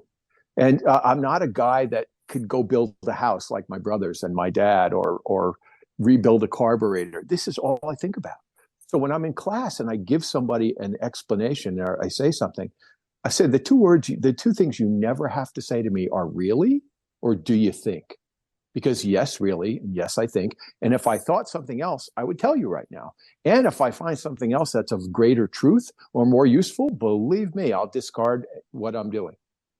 Yeah. But if I'll always say, it's not because I told you so, because I always hated that as a child and as an adult. I always give people an explanation. This is why. This is what I think, and here's why. You can do it these other ways, but here's the potential outcome of doing it these other ways. There's a lot of different ways to get there. This. I was in class one time, and I critiqued a student, and I had a very socially awkward gentleman in class next to her who just didn't get social cues at all. And so I was critiquing this woman, and I finished, because I critique very quickly. I jokingly call it artistic triage. I deal with the sucking chest wound and then fractures and abrasions, and I move on. And it's hierarchical, because a great painting, it's problem solving. Yeah, I could talk about 100 things, but what are the most important 2 things that we need to talk about right now to get you to the next square? So I move on to the next student, and this gentleman says, well, what did you talk to her about? Blah, blah, blah, and this and that. And I was just trying to be humorous. And I said, tend your own garden, and he wouldn't stop, and he kept going. And I said, adjust your own mask before assisting others. And he still didn't get it. And I moved on to the next person. And it was just like, yes, I could have said to that woman, A through Z, but A through Z is not what she needed at that moment. Because the one thing I've learned about teaching, and because I love people, and I've always had a intense kind of empathy and sensitivity to people since, I can remember. So you have to know that person. You have to get a vibe of the person who's in front of you. What's their energy level? Where are they at? How much can they accept? Do they really want the full answer? Do they really want to hear all of it? Like, you can tell, you get a read once you get to know people, even just a little bit, what their capacities are. And so there's no reason to push beyond that to make a point, but at the same time, you got to read the terrain in front of you. And that's, for whatever reason, that's very intuitive to me. And what I was trying to explain to this gentleman was, look, I said to her what she needed right now. Yes, those other things might be valid things, but they're not valid in the moment. Because often when the student, I'll go through an explanation, and the student will say, well, what about blah, blah, blah? I said, that's a really good question. Would you mind writing it down? And when we take a break in a little bit, ask me, because it's not germane to what we just talked about. And I know from experience that if I explain this to you, you will completely forget about what we just talked about. That's just cognition. That's just how it works. It happens all the time. I learned my lesson. Instead of, earlier trying to please people all the time, answer every question they have. And I realized I've completely forgotten the key points that we talked about earlier. So I've just wasted twice the amount of time. So because I critique the way I do, I can get around the room with 18 or 20 students in a night 6 or 7 times, which is a lot. So when I teach a workshop often, I taught in Italy last year, and I've had some students that have been in a lot of workshops. And they say, you get around more than any other instructor I've ever had. And I said, well, yeah, but as long as you're getting what you need, and there's no reason for me to spend a half an hour with somebody, no reason for it. But somebody might need 10 minutes at some point. And I say, whenever I've had a group, I say, look, if you see me spending a little more time with somebody tonight, it's because they need it tonight. When you need it next week, you'll get it. So don't look over your shoulder, And because of that, it's been just incredibly effective, for teaching. And even when I do workshops, a lot of the workshop models are based on the teacher doing a demo in the morning and the students painting in the afternoon. And again, just my opinion, my model. I do one demo and I explain everything. And then I do little spot demos as needed. But I don't take every morning to do a demo when they're paying for their painting time. They're far better off diving right into the material and me helping them with it than me kind of just doing a demo every day.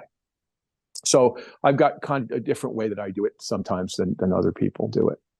But the results have been really good over the years. A lot of good, trained a lot of good painters, and helped a lot of people connect to the world a little bit better. Which is, how good is that? Man, I would relish the opportunity to do a workshop with you, Joe. I just really, really would love to go and do a tour or a workshop one day soon, I hope. What's next for you, my friend? What's next on the horizon? Yeah, What like are I you said, the looking forward to? workshops teach.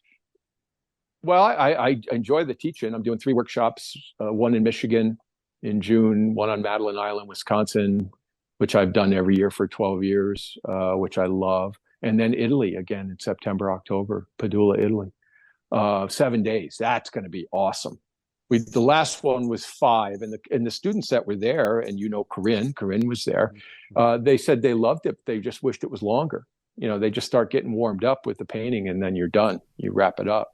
Yeah. So we're going to do a 7-day. It's an all-inclusive workshop, which is amazing, and the locations they're off the charts. I think if you look on my Instagram page, I pinned at the top the sketches that I did there. I do a little scan of those sketches, and it's magical. I mean, an hour away is the town of Pestum. It's all Greek temples right by the ocean. We painted up in the mountain passes with the old stone buildings and had a picnic on this mountaintop, and met this shepherd with all his sheep up there and painted in town. I mean, it's magical because it's there's no tourists there. It's a little hill town, and so I love doing the workshops. I love doing them, but beyond that, it's just going deeper with the work. I've got a show in California. I just came back, did some studies. I've got to finish some stuff up for that, but I try to avoid. We were talking about words earlier. I try to avoid the phrase painting for shows. Again, to me, it's just a word thing. I'm not painting for the show. I'm painting something for me that I'm really enjoying painting and hope somebody else will enjoy at the show, And then I've got, I'm excited to start some more bigger work outside. When you dig into something like that, it's so great, man. As long as it's not too windy, the world passes me by. I did, I don't know, 7 or 8 paintings along Shepherd Road here with all these retaining walls, and the railroad underneath it with all these old houses up on the top. And I'm standing on the median in between, 4-lane road, this wide median, and just the world is blowing by me on both sides. And I'm sitting there trying to figure out how the color of limestone, when it degrades and turns into dirt, what is that color transition? I mean, it's bizarre. It's really bizarre that, So cool. that I can care about this stuff and somehow make a living, being my kind of dipshit self that I've been since a little kid. I just have always been, with my head in the clouds, always. Yeah. And now I get, I've just figured out how to monetize it. But again, I like the uncommon stuff, so. Well, let me just say, if you're listening to this or you're watching the video version, I'm going to post all of the links in the show notes to Joe's website, information on the upcoming tours. Let me tell you, if you want to take your painting to the next level, do not miss this opportunity to go and study with this great artist. I mean that, Joe. I would love to do a workshop one day. And, when you said, hey, can you pass this information along? I'm going to share it on my story. I'm going to post about it because I think people should have access to this kind of learning experience, this teaching. And then I do You're the real deal, man.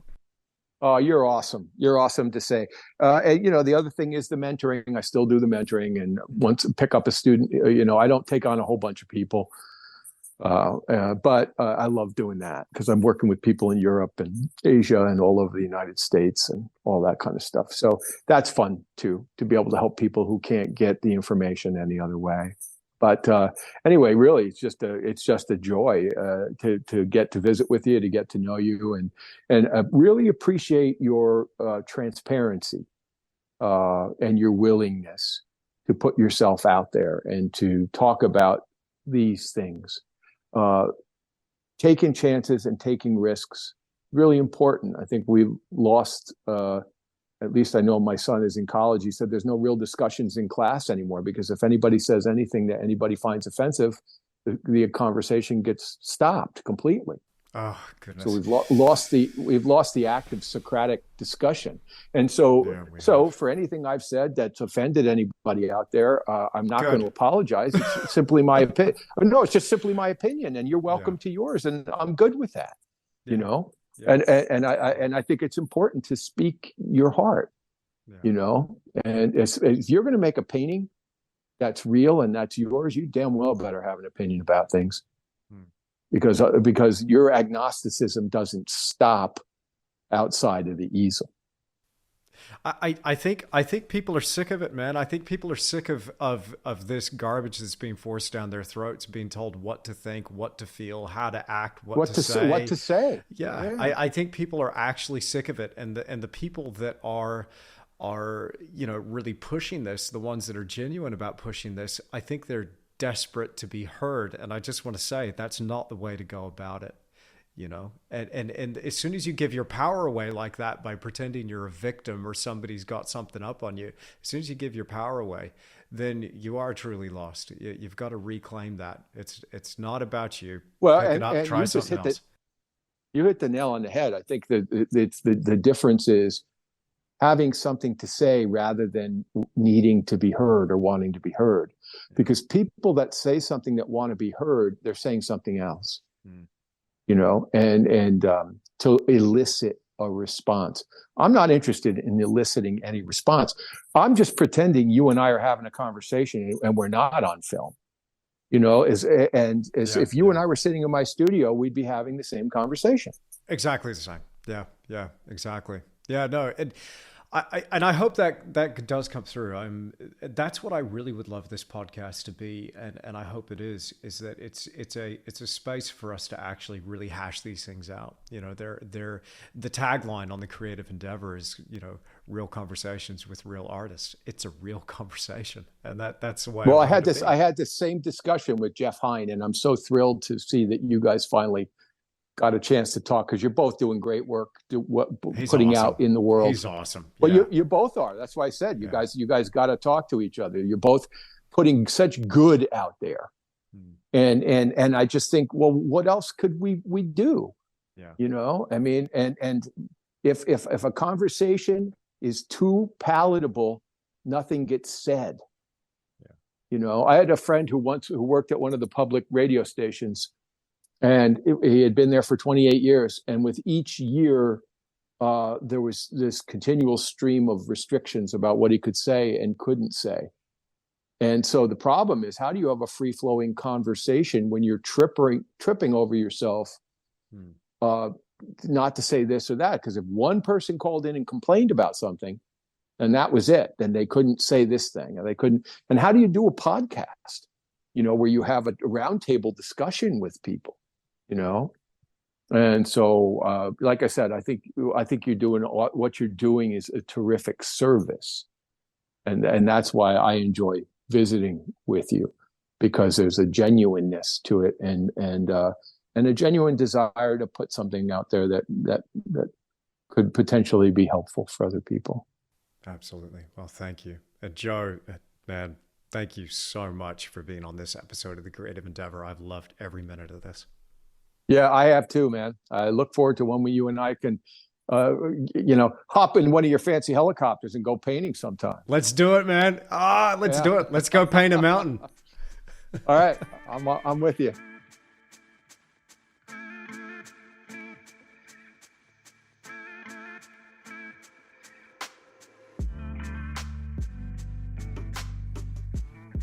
Well, I really hope you've enjoyed this episode of the Creative Endeavor podcast, and a huge thank you to Joe Paquet for joining me.